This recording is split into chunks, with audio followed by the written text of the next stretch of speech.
On December 1st, 1941, an unusual and puzzling order arrived in Manila, sent directly from President Franklin D. Roosevelt to Admiral Thomas Hart, commander of the United States Asiatic Fleet. The instructions defied conventional military logic and left Hart deeply troubled. The president directed that 3 small, lightly armed vessels be sent into the waters off Indochina, where a large and powerful Japanese fleet was gathering. These vessels were not to include any destroyers or submarines, only small schooners that lacked speed, armor, or firepower. The plan specified that one schooner would patrol near Cam Ranh Bay, another would station itself off Cape Saint-Jacques, and the third would position itself near the southern tip of Vietnam. Each of these vessels was to clearly display the American flag. Their mission was to observe Japanese movements, report their findings by radio, and most surprisingly, hold their position no matter the danger. Admiral Hart was stunned by the directive. He immediately saw that these vessels were far too slow to escape should they encounter Japanese warships. They were too fragile to defend themselves in any kind of engagement and too few in number to have any real tactical impact. They would essentially be defenseless targets, vulnerable to attack at any moment. Hart could not understand why such an order had been given, unless the vulnerability of these ships was part of the plan. The idea that they might serve as bait to provoke an incident crossed his mind, though it seemed almost unthinkable. In the final days of November 1941, tensions in the Pacific had reached a breaking point. Reports from U.S. intelligence showed Japanese forces assembling off the coast of Indochina in significant numbers. The possibility of war seemed almost certain, but no one could say exactly where the first blow would fall. The Philippines, Malaya, or even Singapore were all considered likely targets. With this uncertainty hanging over the region, President Roosevelt issued a secret order that many found strange. Admiral Harold Stark, Chief of Naval Operations in Washington, passed the directive along to Admiral Hart. The wording of the order itself was unusual. It stated that 3 small vessels were to be chartered to form what was called a defensive information patrol. The only requirements for these ships to be identified as U.S. naval vessels were that they be commanded by a naval officer, equipped with at least 1 small gun and a machine gun, and flown under the American flag. Filipino crews could be employed to operate them, with only a minimal presence of U.S. Navy personnel. The mission was simple on paper, to observe Japanese movements and report by radio, nothing more. Yet the order was marked top secret, which added to its strange and troubling nature. That the president himself had sent such an order was unusual. It was rare for the commander-in-chief to direct such a small and seemingly unimportant mission. The secrecy of the directive and the risks it posed made Hart uneasy. He questioned how these small, hastily assembled ships, manned mostly by Filipino sailors, could gather intelligence that the Navy did not already have. U.S. intelligence sources were already providing frequent and reliable reports about Japanese troop and fleet movements. It was known that invasion forces were gathering on Hainan Island and in French Indochina under Vichy control. No additional information from these schooners seemed necessary. In fact, no standard naval vessels were even available for such a mission, except for the USS Isabel, an aging converted yacht that belonged to the Asiatic Fleet. The other 2 vessels required for the patrol would have to be chartered from civilian sources and quickly armed for military use. The Asiatic Fleet itself was not a force capable of standing up to a major Japanese assault. It was largely symbolic, consisting of just 3 cruisers, 13 World War I-era destroyers that were outdated and worn, and not a single fighter plane to provide air cover. The one significant strength the fleet did have was its 27 submarines. These submarines were well suited for reconnaissance and could do so while remaining hidden from enemy forces. In fact, they could gather intelligence far more safely and effectively than surface ships. In a report he filed on November 25th, Admiral Hart had already requested more aerial reconnaissance, pointing out that the rugged and elevated terrain of the region made it difficult for ships to see and track enemy movements. He also warned that using small picket ships would be far more dangerous than employing aircraft for the task. Sending these 3 small vessels into such perilous waters would not bring the Navy any new or valuable information about Japan's naval activities.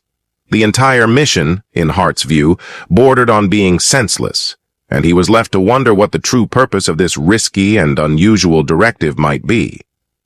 The only reason that seemed to explain the strange and dangerous mission was that the president intended for these small ships to become targets.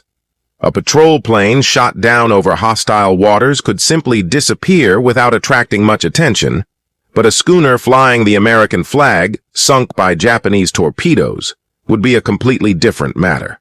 The image of an American vessel destroyed by enemy action would spark outrage and dominate the headlines.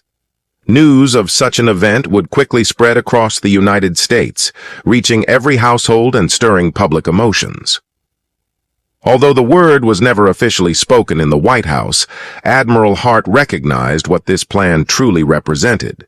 It was a tripwire operation designed to provoke an enemy attack that could justify a full American response. President Roosevelt believed deeply that the United States could not stay on the sidelines any longer as fascism spread across Europe and Asia. He saw that the war threatened not only distant nations but the future of democracy itself. Yet, he was also bound by the reality that most Americans had no desire to join another global conflict. The painful memories of World War I were still fresh, and the public was determined to avoid getting entangled in another war. Roosevelt's belief in the need to act was so strong that during the Argentia Conference off Newfoundland in August 1941, he gave Prime Minister Winston Churchill a personal and firm promise.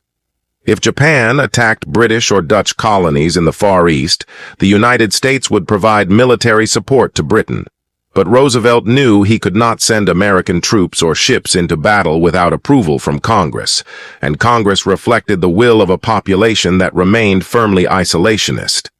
Surveys showed that fewer than 1 in 5 Americans supported going to war at that time. During a tense meeting of the War Council on November 25th, the same day warnings were sent out before Thanksgiving, Secretary of War Henry Stimson asked the question that weighed on everyone's mind. How could they get Japan to fire the first shot? No one offered a clear answer. At the next meeting, on November 28th, as Roosevelt prepared a message to Emperor Hirohito urging peace, someone recalled the Panay incident.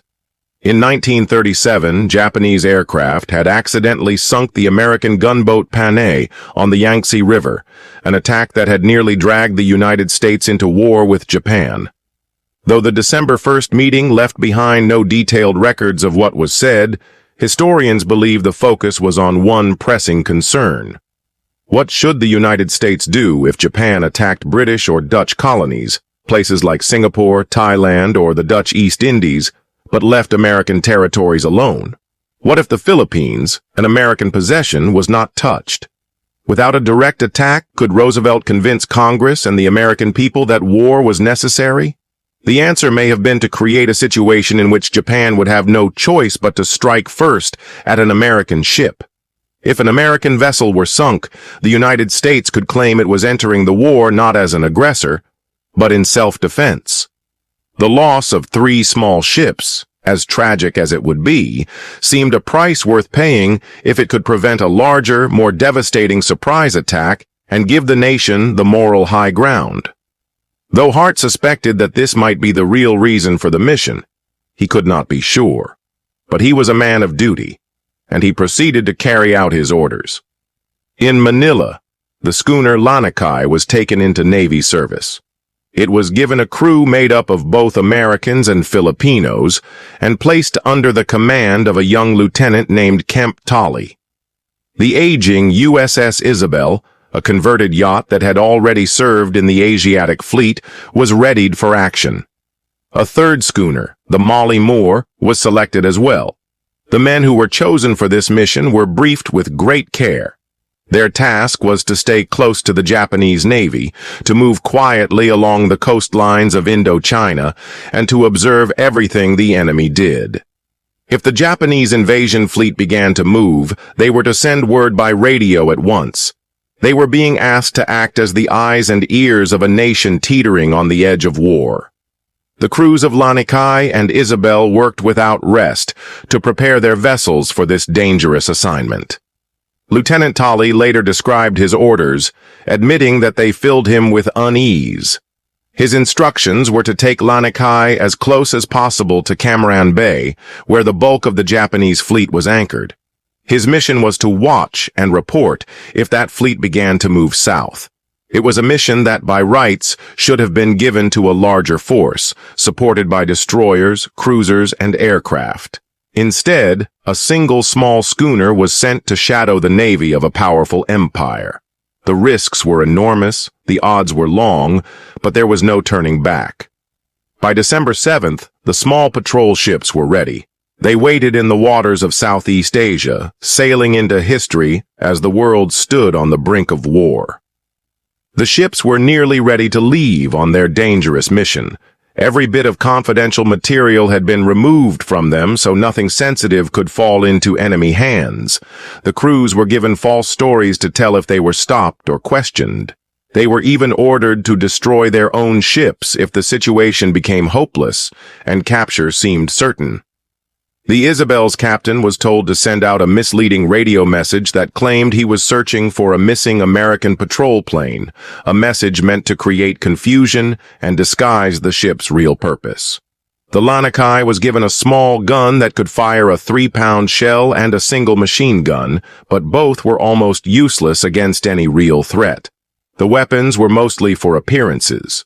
What truly mattered was that these ships would be flying the American flag in dangerous waters. Their presence alone would make a statement, and their destruction at the hands of the Japanese Navy would be impossible to ignore back home. There were men who suspected that these little vessels were being used as bait, meant to lure Japan into firing the first shot. But that idea was too troubling to consider for long, and they tried to believe that their government would never sacrifice them in that way. The Lanikai and the Isabel waited silently in the harbor, placed along the path that it was believed the Japanese invasion fleet would take. The night of December 7th, 1941 was calm over Manila Bay. The crew of the Lanikai carried out final checks. The engines were started and warmed. Charts were carefully studied, with routes and emergency options examined. Lieutenant Kemp Tolley stood on the deck as the last preparations were made, unaware that events were already in motion that would change not just their mission, but the entire world. In the early hours of December 8th, word arrived that the Japanese had launched a surprise attack on Pearl Harbor. The attack was devastating. 8 battleships were hit, and more than 2,400 Americans were killed in the strike.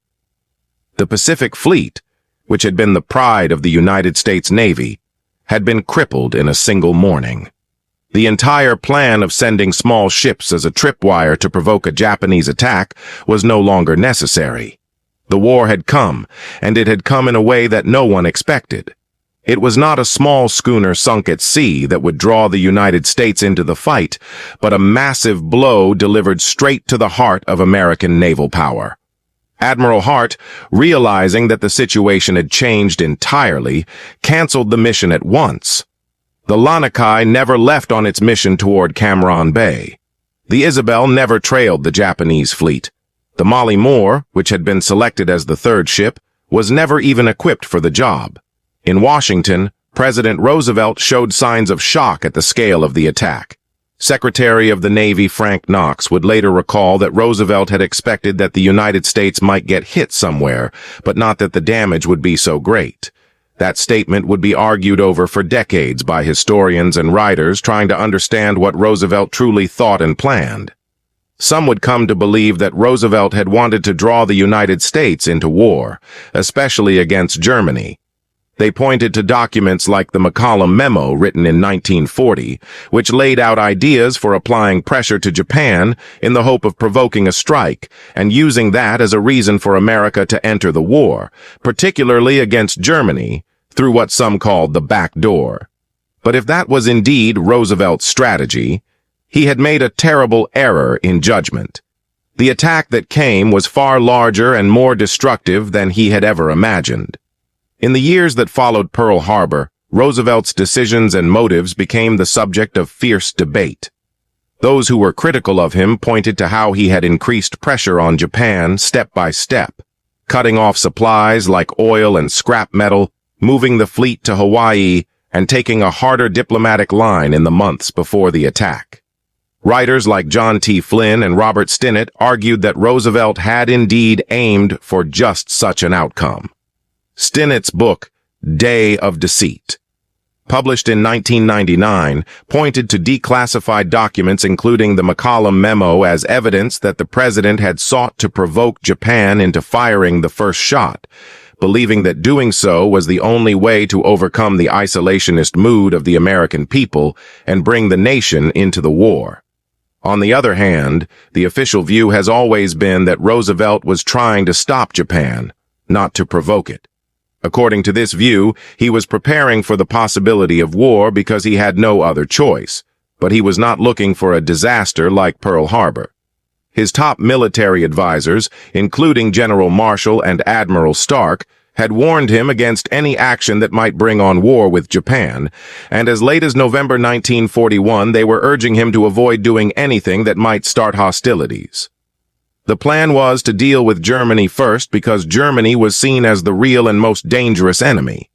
At the same time, Roosevelt knew that if Japan moved to seize vital resources in Southeast Asia and avoided striking at American territory, it would weaken America's position and hurt the Allied cause in the Pacific. That is why the small patrol ships were ordered into position. They were intended as a careful balance, visible enough to spot Japanese aggression and warn of it, but not large or threatening enough to provoke an attack on their own. Roosevelt's actions can be understood as the choices of a leader caught between the demands of an isolationist public, the dangers of powerful enemies, the ticking clock of events, and the realities of geography that made war in the Pacific difficult and dangerous. Still, the strange order issued on December 1st, the one that sent those small ships toward danger, leaves the door open to another possibility. If Pearl Harbor had not happened, it is possible that Roosevelt would have gone to great lengths, perhaps even risking the lives of American sailors on small ships, to bring the United States into a war he believed was necessary to end the rise of aggressive and dangerous powers.